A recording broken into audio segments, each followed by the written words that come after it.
Lost last sun. You burned dim. Lonely light fading. Swallowing yourself in a final pitiful gasp. What of your 3 solar siblings? When did they meet their end? It never ceases to amaze me how the end of everything drags its heels. It's all rather boring, isn't it? But who am I to complain? I never thought I'd see company here, at the ragged edge of eternity. So, strangers, what's your story? Or better yet, how about one of mine? I've wandered long and far, lived lives that would break mortal minds, seen epochs crumble to dust. But you don't care about that, do you? No, you came for something else, something darker. A tale of the God-Killer. Ever heard of her? No? Well, consider yourselves lucky. Or cursed, I suppose. But I warn you, her tale is jagged and brutal. If you've the stomach for it, stay and listen. I'll share what I can of her. We crossed paths once, she and I, in a world long forgotten, a collision of fates, violent and inevitable. This is what I remember, though the truth of it is as fractured as the goddess herself. Queen or divine, the God-Killer, Vaika. Are you ready? In this mortal realm, balance was a fragile pretense. Kingdoms strange and unchained, filled with demigods and creatures that defied sense. Hybrids prowled with unchecked pride, lording over lands where powers clashed, and petty kingdoms vied for dominion. Back then, I watched it all unfold, hidden and unseen. Mighty kingdoms thrived, wrapped in a veneer of serene fate. Divine patrons ruled from their altars, feeding off the adoration of their worshippers. Blessings and boons were the currency of the gods, traded for loyalty, and in return, their kingdoms flourished, protected under celestial watch. Wars erupted, cataclysms shook the heavens. Gods clashed in sky-rending fury, their blood seeping into the soil. Kingdoms burned, rose and fell, all on the whims of their divine protectors. There was no peace, only the endless cycle of power, pride, and ruin. But where does our tale unfold? In this forgotten corner, this outlier, no guard, no blessings to bestow, shunned and blind to the divine. Here lies the stage of our descent. God lost. Another day, night, hard to tell the difference here. They all bleed together, twisted into one unending torment. Land with no ruler, no hope, just the damned. Yet, there was a sharp taste of fate in the air. Something stirred awake in this place. The refuse that is left clings to life in this cesspool, all barely human. There stumbled such a vermin now. The town drunk, the perfect little beast. Just another feral brute, turning his rage on those weaker. A mother, a child, fragile, broken things. Nothing but empty bellies and hollow stares, starved of care to even cry out against the festering rage of the drunk. Oh, but it was split. The night, the oncoming blow. Rent apart was the veil and deafeningly torn by the cry. A cry of crows. And there she was. Not of this place, nor any place. A presence that screamed of danger, fear that sank like iron claws into the soul. No warning, no hesitation, indifferent cold gaze locked, and the worm's fate was sealed. A weakling's end in the hands of something far beyond this realm. Divine or devil, no words the witness could muster.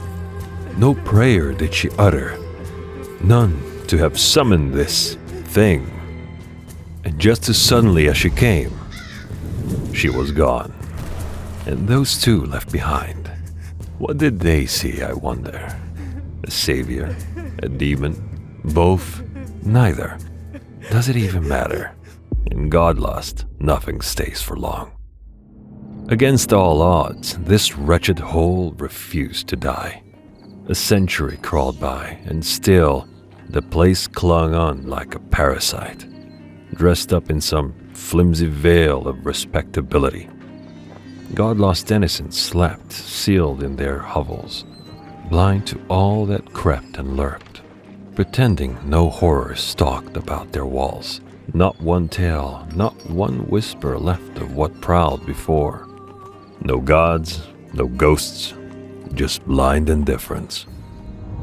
The town's brutes, wild and rabid, useless but eager to gnaw on the weak.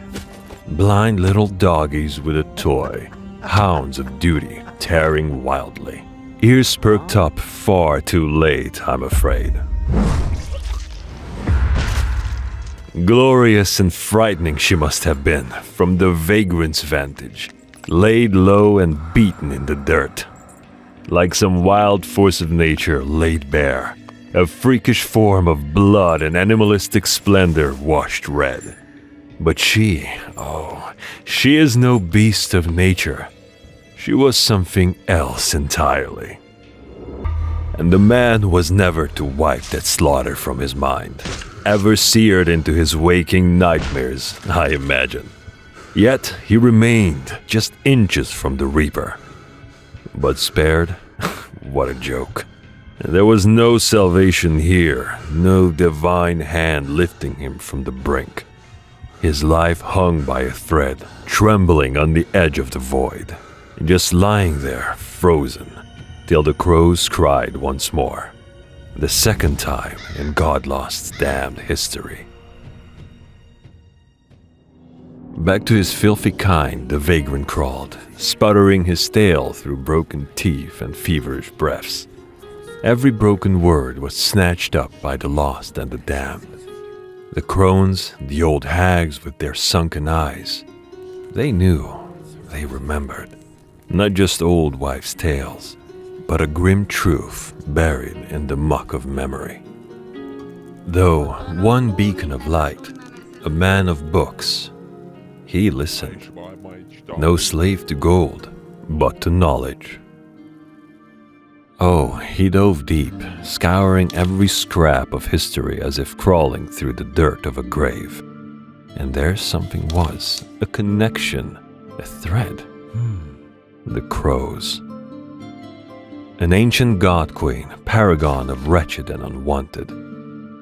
A forgotten divine, excommunicated, their names struck from stone. Worship snuffed out, empire turned to dust.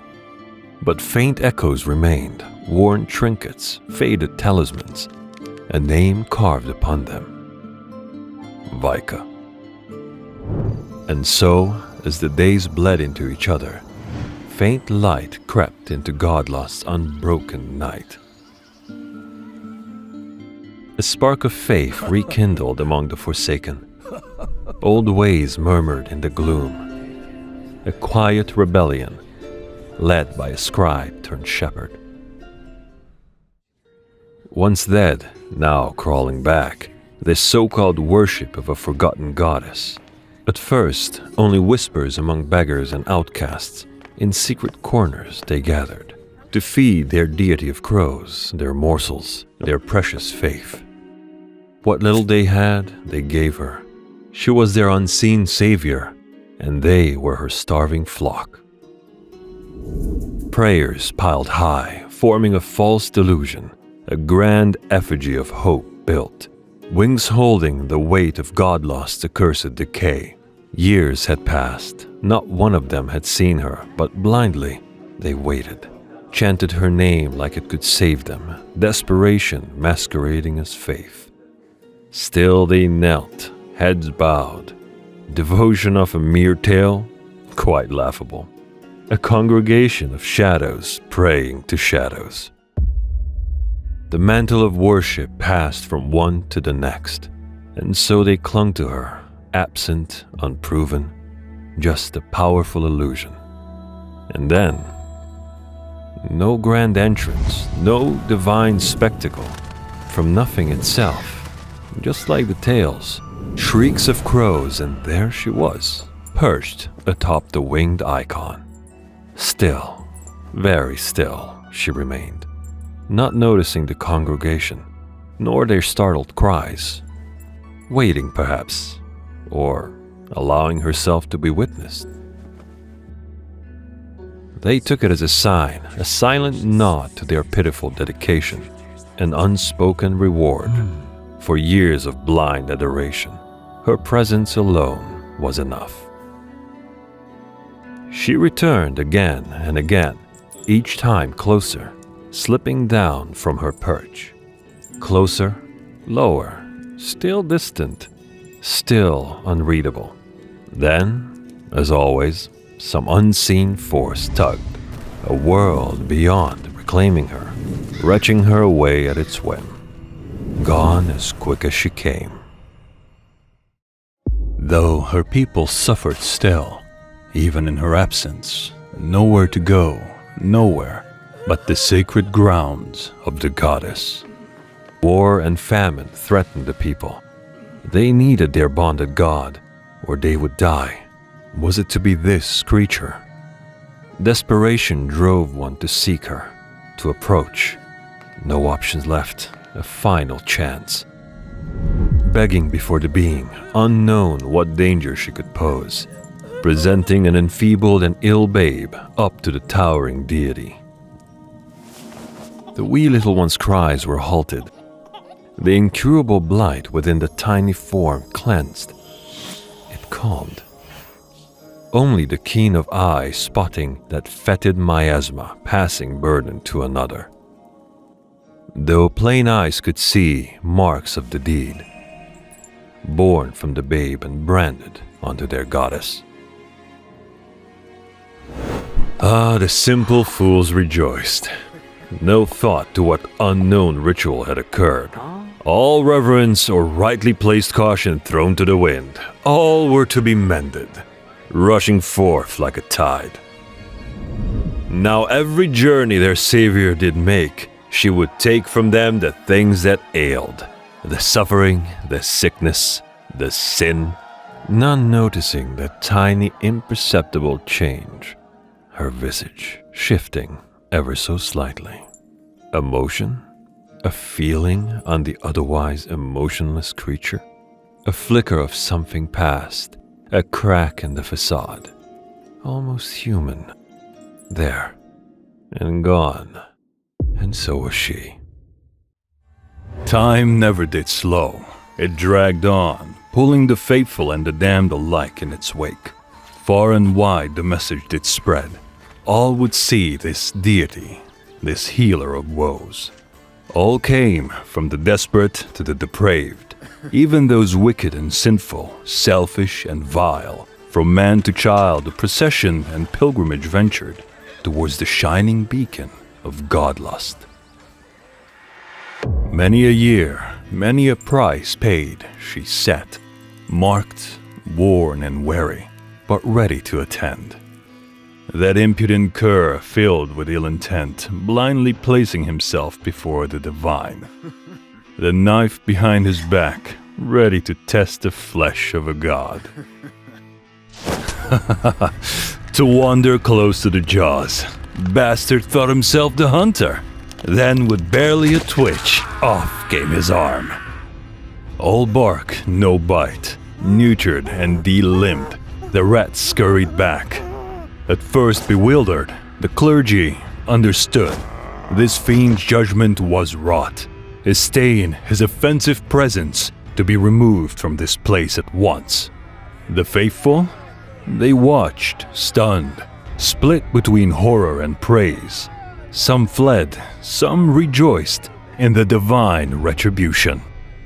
Vaika sat unmoved upon her altar, a statue of ruin, her gaze unreadable, her silence deafening. A tiny hint within, looking too close, and those eyes were suddenly not so human as thought before. With foul or fair, her judgment required care. The danger present, her ire uncontained. The common man was to be kept at bay. The clergy groaned to tighten their grip. They built a wall of gold and greed around her sanctity, whose hands were hungry for coin, for the rich to buy their moment before the goddess. Sin? No matter. Pay the price and step forth. Your dark deeds washed clean, your past erased. Sin upon sin, piled on and on.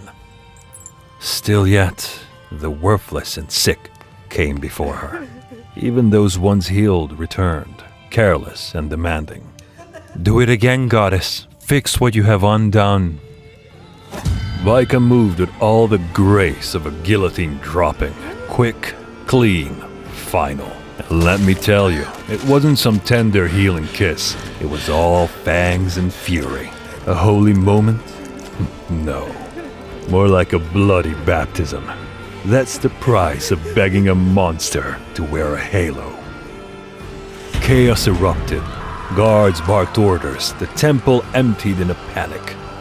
No longer the savior. Faith twisted so swiftly to fear.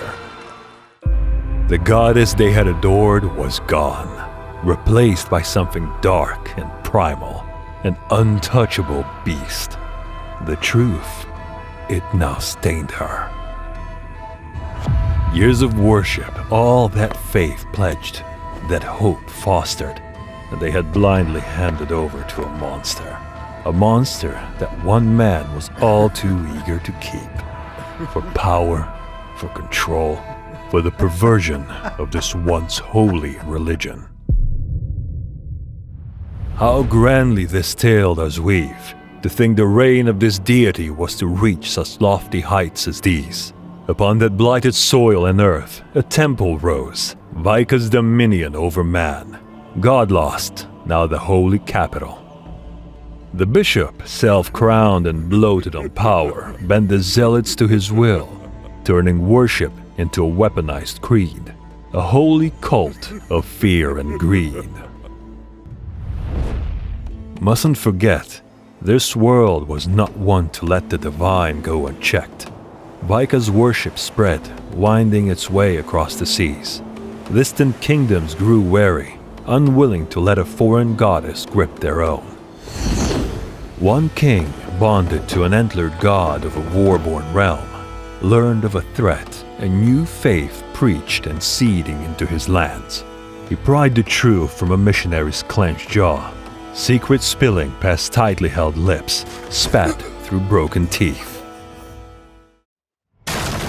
With knight general and battle-hardened army in tow, the king stormed the high temple, mighty kingdom against feeble walls, his iron fist tearing down a meek and lazy church's defense, demanding to confront this so-called goddess.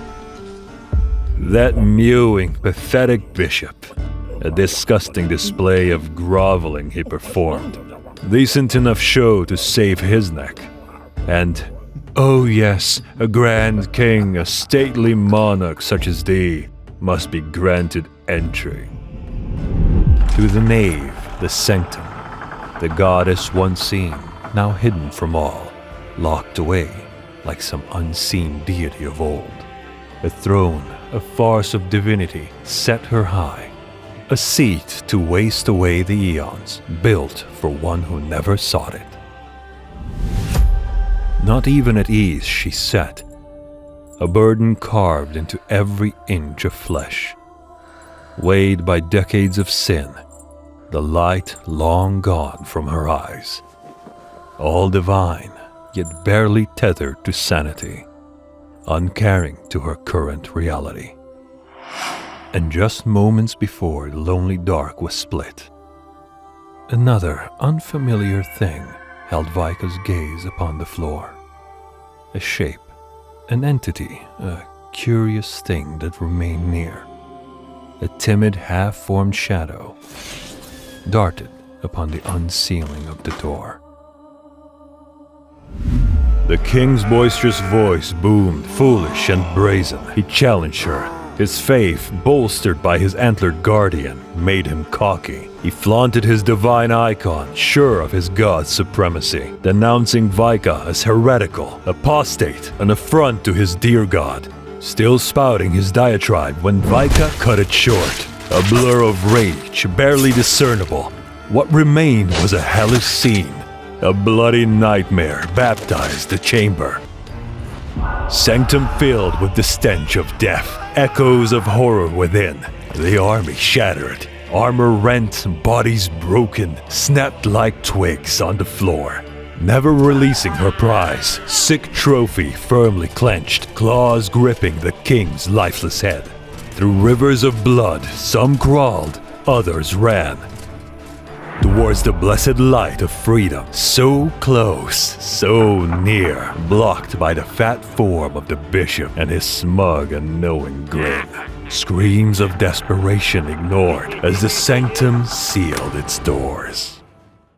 And as if by some sick and twisted scheme, only the Knight General was left, intentionally spared, trembling and powerless at the sanctum's edge, guarding the retreat, now lost for his brethren and liege, last to mark the sickening thuds, grim tearing, life weakly leaking from beyond the divide.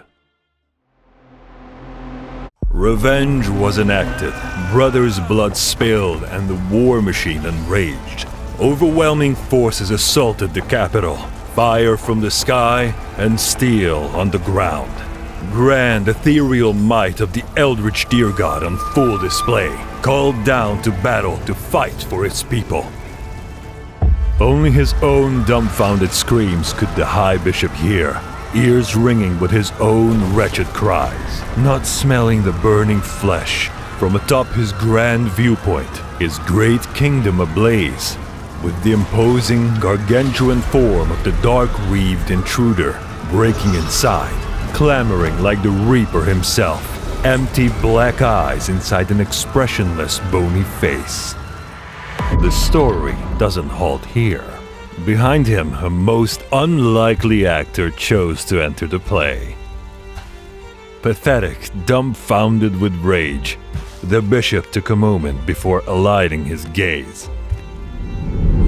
For it was Vaika, walking out slowly, calmly, for the first time leaving her cloistered abode, down the stairs from the high temple to the city streets, through smoke and ash, entering the fray. Helm down, head forward, a ballistic force of nature. Penetrated clear through that war god's head. Barely a fight, one move felled the chess piece. Match won, god undone. Its dark blood rained upon the remaining forces, their souls marked for Vaika to reap. By some divine comedy, the fat and evil Grand Bishop survived. Better yet, his kingdom thrived. With a god-killing weapon in tow, a tool for their holy war, freshly armored and armed forces at her back, they reaped and pillaged all that they desired. No bonded god a match. All fell to Vaika's order, her holy army and might. But all of it, the usurped kingdoms, gods stripped and sundered, their people on their heel, it wasn't enough. The holdouts, the bastion keeps, the eldermost gods they couldn't break, and even with victory and the empire's devotion feeding her needs, their god-killer queen would never stay, plucked back to wherever her kind originated, her hidden domain. So a dark whisper, like a devil on his shoulder, spoke to the bishop of a plan, priestess of satanic employ, a dark mistress of suffering, offered her skill, a cursed and black ritual to ensnare their wayward weapon. Time came like clockwork with no one to wind it. Back to her cloister returned the divine. Nothing untoward did she notice, as if she'd even care, save one small difference catching her gaze. Tiny messengers, strange, odd things were there, more solid than the ethereal imps that lurked before. More in number, they sat, curious and shivering, as if in warning on the floor. Hidden marksmen aligned the god, their target in sight. They fired. Every shot was unloaded. Golden blood burst from wounds. Vaika fell to her knee, horribly injured, hooked, tethered, encircled by sigil. The binding a success, the bishop hurriedly ordered his men to hold the beast. Their lives depended on shackling her, preventing her to retaliate if she broke free. The hundreds of gallons of blood price was paid, the ritual magic held, and the immortal prize was theirs. To wield and to enslave as their holy orders see fit. Barbed, impaled flesh still, shackled as a prisoner, dragged and propped inside, captive in her own temple, caged beast, leashed to an evil will. Decades of evil committed on her and in her name, force-fed innocent meat to fuel her rage. Every high god and neighboring kingdom fell to her flames. A nuclear inferno wielded from range. Heavenly black spires called down from above. An absolute destruction this man-made monster waged. Now nothing remained of the healer and saint. Twisted and mindless, Vaika was changed. Warped beyond sanity, feral and wild. After hundreds of her cult were given over to her jaws, a century of sin on her body, stale blood on her walls. And that obese, wobbling high bishop was equally quite mad. Ancient and obsessed, yet still coveted more.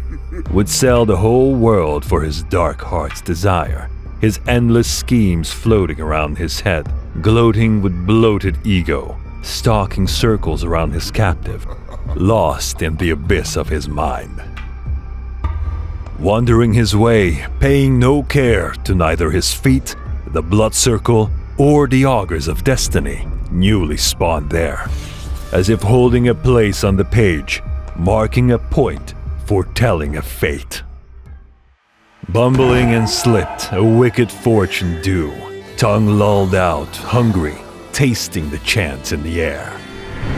Vaika rent her own flesh, made slack, and latched what fell near. That sweet retribution you wanted, dear listener, it came. What happened thenforth, only I can retell, as with that final judgment handed to that foul mortal was enacted, ignited a deep source of destruction on that last day. That bore down a cataclysmic, searing white hot fire on every person near. Entire temple, the whole kingdom, its people, scorched into black abyss of nothing, erased. Through dust and smoking embers, nothing but ruin remained. Combustion of flame lashed out of her, body harmed, but still she was chained. Her prison crumbled, collapsed walls surrounding this dead place. Sigil barely powered, but her bindings held still, even after her violent outburst. Alone and betrayed, no thought, no will left, but to wait out her days.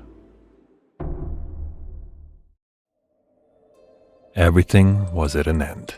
The balance of the elder gods tipped now that all were eradicated. But Vaika's tale was not over.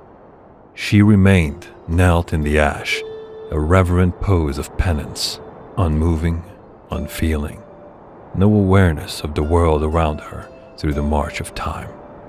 Centuries, millennia could have passed, it's hard to say, but her solitude was broken, never to stay that way.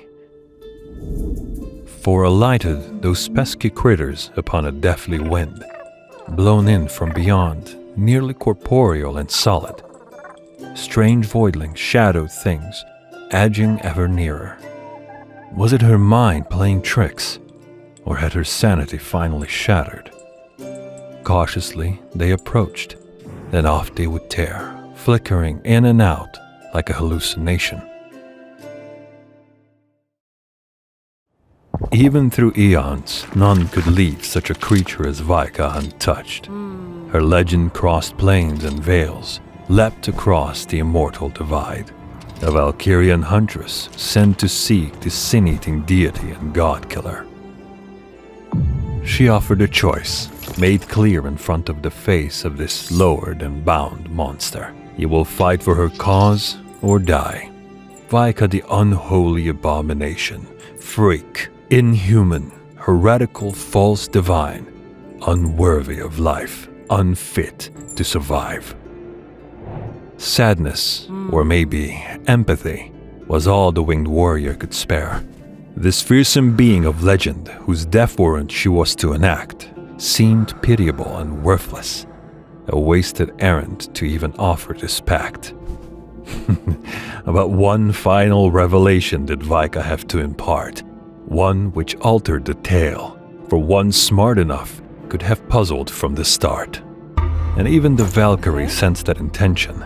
That instinct caught her only just a little slowly, till now, but her senses were keen, as the last farce was laid bare.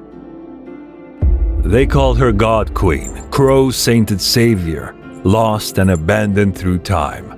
That name, it was man that had given it, not one that she claimed. She was never there. Vaika twice returned to their aid. That long-held truth was writ plain on her face. None could have even chained this false god thing, this eldritch entity. For since mortals had known her, she had always been free. Ready for an attack that never came, spear poised and useless, the Valkyrie stood, watching and knowing there was no pursuit. Her mark was long gone, slipped peacefully away from her reach. Not a thing could be done. The pool that claimed Vaika took her away, as it always had. History does not tell of Vaika's return ever to this now godless realm. The world's balance out of order, no governing deific powers held sway. Gods all slaughtered, worlds sundered. The close of its story, this mortal realm's end days.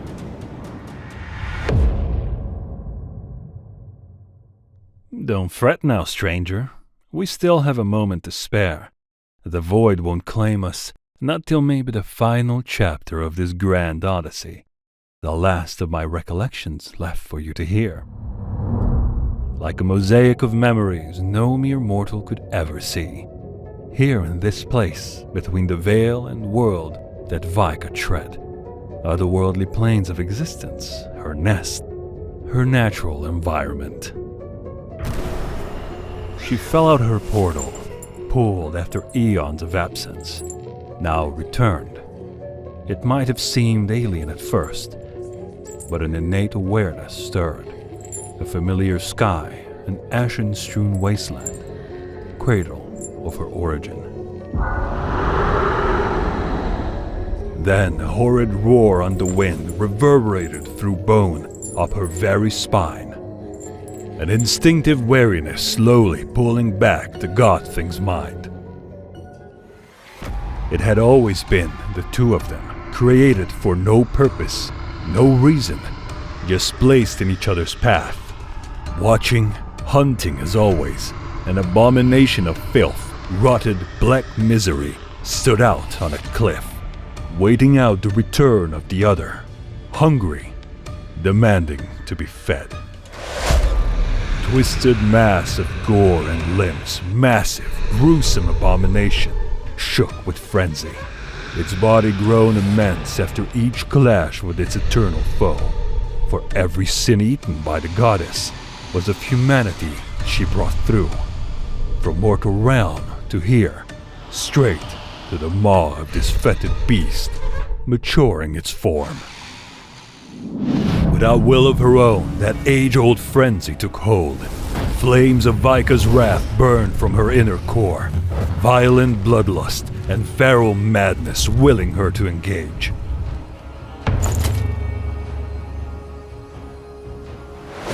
Black wave of fire she conjured. The battle owned her, instinct and fury guiding each strike.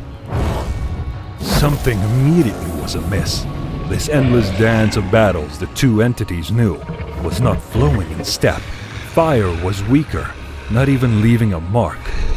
Malformed weapons slid out from the abomination's hide. Unnatural new growths it was now able to wield. Wild cards in play burst through putrid gore, lashed out like a whip, barely intercepting the blow. The faltering guard was all she could muster as it fractured bone. Crippled and thrown into an unknown fight, no plan, no choice but to survive or die. Effortlessly, without a battle cry, she straddled the massive beast and bore down, hammering over and over to break, clawed fist punching toward her aim, to burst into its skull, rip loose black, bloody sinew and brain. But did I not mention, this was not going how this eternal conflict went before. Something had powered this atrocity's rage. It saw red. The scales have tipped, beyond Vaika's measure to match. Had mortals left the goddess broken, was their curse still in effect? A weapon worn blunt from mankind's use. A time apart from this world left her too weak to fight. Should she be swallowed whole, would a cosmic balance break? Should one entity ever best the other? It's not over. Brands holding back her true form unsealed. Painfully, every last thing she had left inside. Not a crow, not an angel, just one final self-sacrificing glory, burning forth on fierce wings.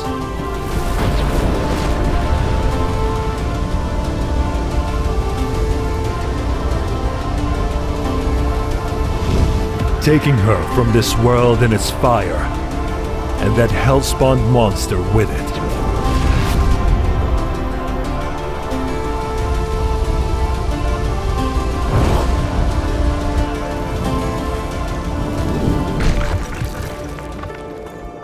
Vaika was fallen.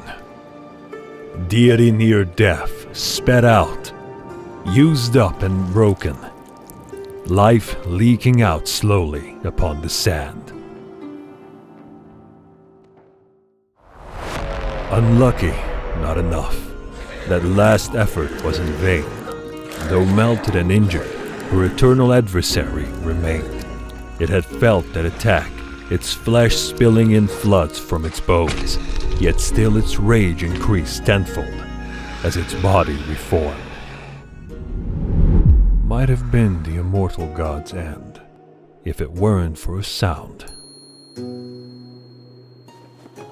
Ringing bells from the ether. Never before had this turn of fortune's wheel been granted to the God-Killer. A new page in her destined story. A gathering of many, newly entering this unknown world. Not belonging, not bound by its will. Brought in the nick of time by one other. A higher power, a celestial being of a mighty order, poised in the air. Not of this world or any. Unimaginable power contained in a delicate eternal. That feral, melted beast wanted nothing to do with it. For the first time in its ageless existence, the monster realized a new feeling. Fear. It didn't matter, even with that well-placed caution to warn it. All that being needed was to faintly lift one single hand against the creature. For what power they held was of creator and unmaker.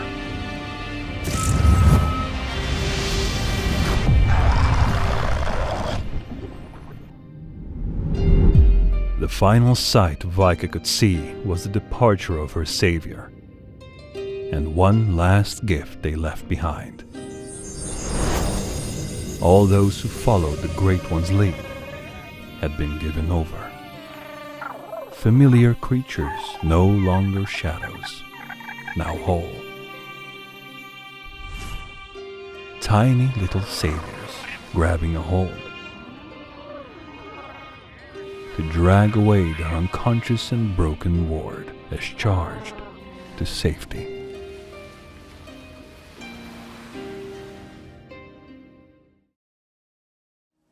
And where did they take Vaika? A strange corner of these harsh, dead plains. A mishmash of realms and memories. Times passed, converging into a singular point. Safety and respite, a secluded shelter. The remnants of fierce fire and battle, covered with ash, now a home. Vaika awoke. What was broken by the beast was healed. Even brands of old were gone, yet not all scars were erased. And here were those small creatures, bonded together now against this alien world, playing and crawling around her. She watched. Days passed where she learned from them, and she started to feel, at first foreign and strange, the stir of something. Maybe she wasn't all inhuman. But safety in this world was far from guaranteed. Its harsh reality was as clear as the shattering howl heard far in the distance. Vaika would always be under threat from endless battles. Within her now grew something new, a fresh purpose and will. And in her palm, she now held those she wished to protect. Together with her gifted brethren, now unalone, the false goddess whose true name was unknown now had reason to keep on living. She wasn't a saint or savior. No more of mankind's wars was she required to fight. All she needed to do now was to learn how to feel, just to be, to survive.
So, now I bet you're asking, before we run out of time, how did we get here in this place, this abrupt collapse of all? Now why would I spoil that? It's not a story for me to tell, stranger. If you want to know the reason for this long God-killer's tale, how I knew her, what actions brought about this end time, death of 4 suns burning out all the worlds and creation, well, you will just have to stick with Vaika. Tie your fate to a feral deity and see.